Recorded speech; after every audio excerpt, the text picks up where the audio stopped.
Hello again. As promised, throughout November, we will support you with some things to support and manage your stress. So, this is the third presentation.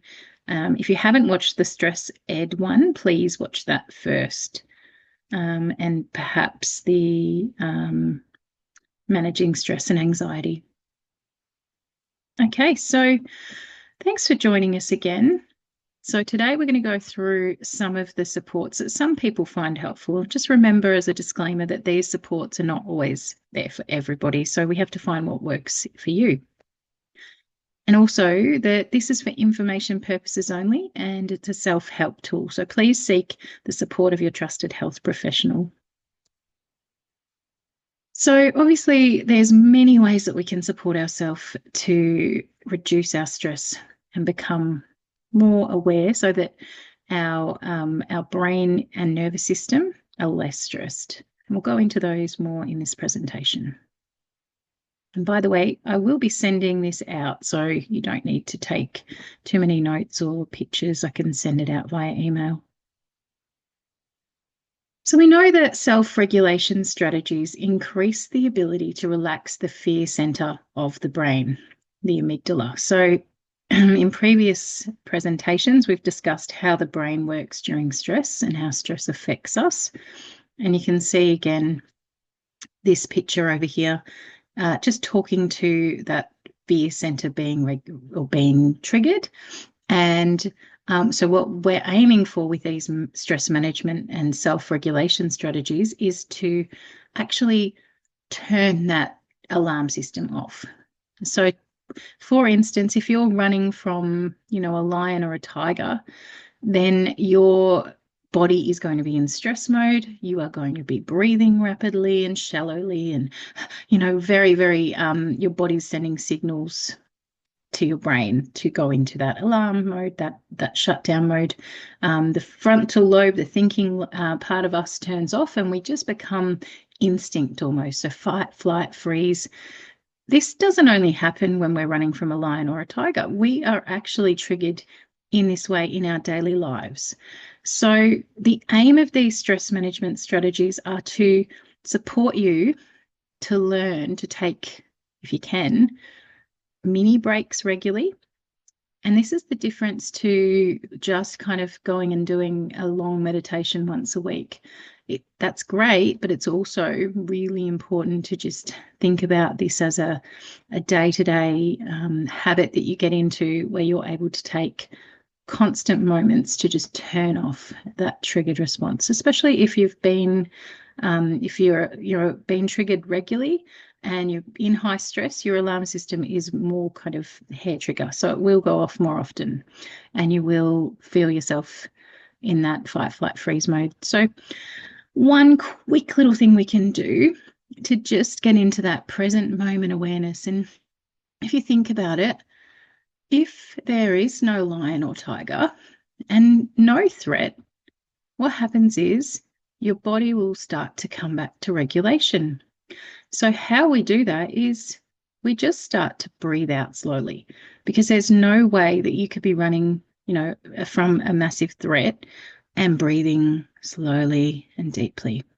So attention to your breath, just really slowing down that out breath, just a really long. As you do that, you can feel your shoulders drop. You can feel your body begin to start to open and just have that almost feeling of I'm safe, I'm okay. So we don't have the lion or tiger threats in our everyday life, but we do have other threats. So this is something you can do in your car, at the traffic lights. You can do it while you're sitting at work, after a stressful phone call, anything that you have to manage in your day-to-day life, bringing your attention back to that slow out breath, relaxing the body, just having a moment where you're not thinking, you're not in your thinking brain or your stressing brain or your fight, flight, freeze part of your brain. You're just in your body, just being regulated, mindful of this moment, not all of the rest of the things that are stressful, just this moment. So that's essentially what we're going to look at. And there's many, many ways to do this. I have I'm continuously finding new ways, even though this is something that I've been doing for years and years. And even though I've been doing it for years and years, I'm continuing to use it as a muscle to become more aware and to do it more often. So it's just something that we grow as we start to do it. So am I breathing down into my belly, and I'm breathing slowly and just telling my system it's safe and it's okay. It is indeed a radical act of love just to sit down and be quiet for a time by yourself. Jon Kabat-Zinn. He is the founder of the mindfulness-based stress reduction method that we'll talk more about today. So mindfulness-based stress reduction is an evidence-based practice that has been demonstrated to improve the stress response and to reduce feelings of overwhelm, to support the somatic symptoms of stress, such as your sleep, your blood pressure, hypertension, hyperarousal, and hypoarousal states, which is that real exhaustion state. So although originally designed for stress management, it's also been used to treat illnesses. So because our mind and body are so connected, it's had great success to not only treat the mental health illnesses, but also chronic pain, cancer, diabetes, hypertension, skin and immune disorders as well. There's lots of studies on that one if you want to look it up, or I will talk a little bit more about it. And during this month, I can even share the practice with you if you're interested. So MBSR is an 8-week program usually. Sometimes it's a little bit longer depending on the time that you have. And it involves weekly sessions, usually in a group with guided meditations of all different forms to really embed the practice of being mindful and to promote the different mindful exercises. As I said, when I first started this journey, I couldn't lie there and meditate and be mindful. My mind was just a monkey mind going off track, and then I would just feel guilty, and I felt like because I couldn't do it, it just wasn't something for me. And that's that real black and white approach. Whereas what I've learned to do as I approach it is to look at it in the grey areas. Okay, so what is it that I can do? What are the things that I find helpful? What's out there that promotes this same state of mindfulness? So I started, believe it or not, eating my food. I'd eat a little bit of chocolate really mindfully. That was something that I would do each day. Drink a cup of coffee, watch the steam coming off it. Just if I had something to eat, I would be more mindful and slow and intentional. And that started to work really well for me. There's other things that I'm going to teach you as well. But if you're interested, let me know, because this is something that I can support you in. Protecting our sleep. This is huge for us. If we know that we have different states of our nervous system, and the rest and digest state is vital to our well-being and health. So that's a state where obviously our system feels not at threat, feels calm, relaxed, and we're digesting properly. And we're also bringing our body into a healing process through that and back to that balance of homeostasis. So we want that rest and digest state to be active a lot. We want to look like this little bubba. And unfortunately, in this kind of digital age, our systems are hijacked regularly. There's threats in our own homes. So our rest state can quickly become a hyper-aroused state simply by glancing at our devices or hearing something on the news. So protecting that state means having times when we just turn off and we deeply relax our nervous system, just as we did when we were little, without a care in the world, just for that little bit of time. And as we do that, we create more safety in our body and we create less stress in our life. So I found that really helpful. As well as a digital detox. So I'm really mindful about my use of technology. I think it's so important to turn off TVs and devices and have our mental breaks using the quiet modes and the privacy modes, turning off the notifications so they're not just coming in and, making us try and do different things all at once, because that's quite stressful.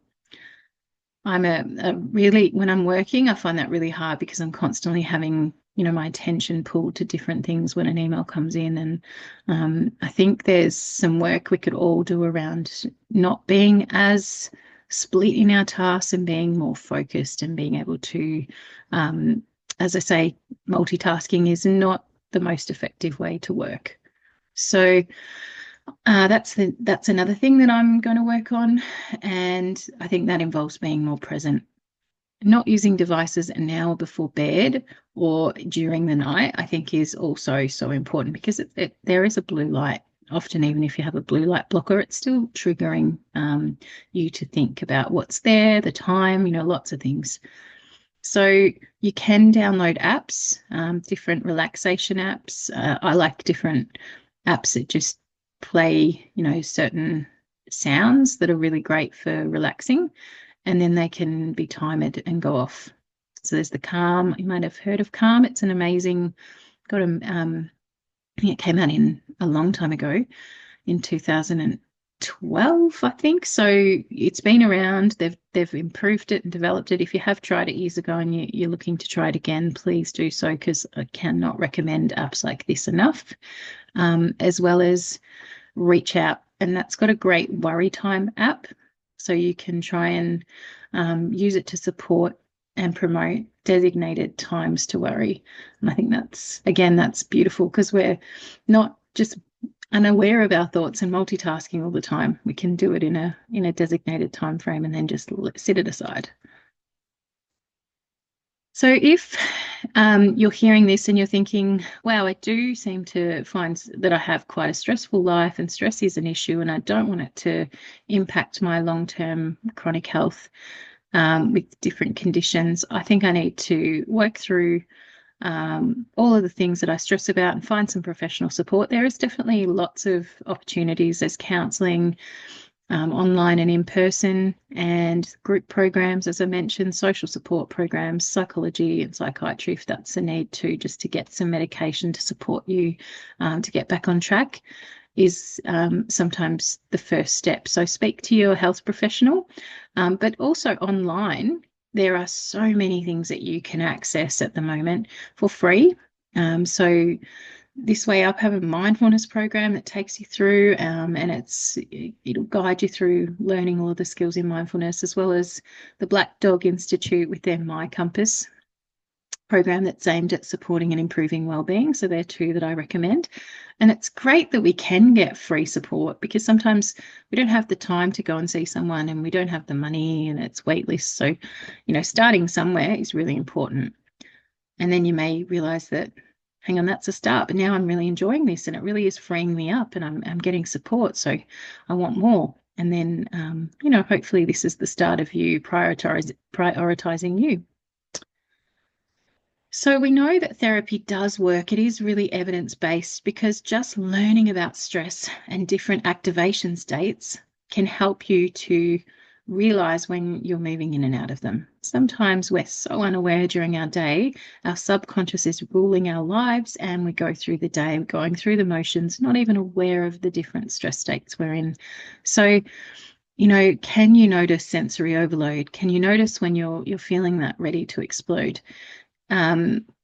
Do you identify your normal stress, that your healthy stress that we talked about in the last video, or the problematic stress that's building up? And do you know how to build your window of tolerance? And that's that window that we can widen depending on how many supports and protective factors we can start to put into our life. So, for example, doing some therapy would add and widen your window of tolerance, because you may start to understand things like the automatic negative thoughts we also talked about in the previous presentation. They're our thoughts that just guide us. So they may be just saying things like, you can't do this, it's all too much. So there's this undertone of negative thoughts. Thinking, that way can really increase stress. So if you're able to work with somebody or even do an online course to get these thoughts under control and to start to be aware of them and just let them be there but not pay them any attention, then you will start to feel less stressed. So I really recommend doing a program called Mindfulness-Based Cognitive-Based Therapy. And we'll talk more about that one as well. But it's just a great program to incorporate both mindfulness and these therapeutic thinking supports. And also just understanding, is it stress? Is it anxiety? What's going on for me? What else is in my life could be making my anxiety levels rise? For example, I know people that have thyroid conditions can have different hormones, different physiological factors that increase anxiety. So we really want to work across the medical profession and also seek support to make sure that our health is not impacting our stress. Positive psychology, that's another one, a lot of people have found great supports with, looking at the things that they're grateful for, looking at the joy and focusing on those things can be a great way. But, we do encourage that you do both things. So you're looking back at, what's going on for me, as well as looking at all of the others, because, we don't want to dismiss the realities that you're facing and just try and move out of a state that you're naturally wanting to be in. So it's a process, and it's definitely a support for you, and professional support can really guide this process. So it's not just about saying, I'm beautiful over and over. I'm grateful. It's about actually experiencing the process that gets you to that place where you can use positive psychology on a regular basis. Therapeutic supports, the thought, feeling, and behavior cycle. Some of you may have heard of that. That can keep us trapped in fear. And that can be a cycle that's been there since we were kids. So using cognitive behavior therapy can also support us to break those unhelpful loops and habits. And somatic experiencing, this is another one we'll talk about. It is I think in the next presentation, it'll be about somatic experiencing. It is a great process that, again, is guided by a professional, and just a different way of accessing things that are being stored in our body and unaware, and guiding us. So we'll talk more about that another time. We've talked about mindful-based cognitive-based therapy. That's MBCBT.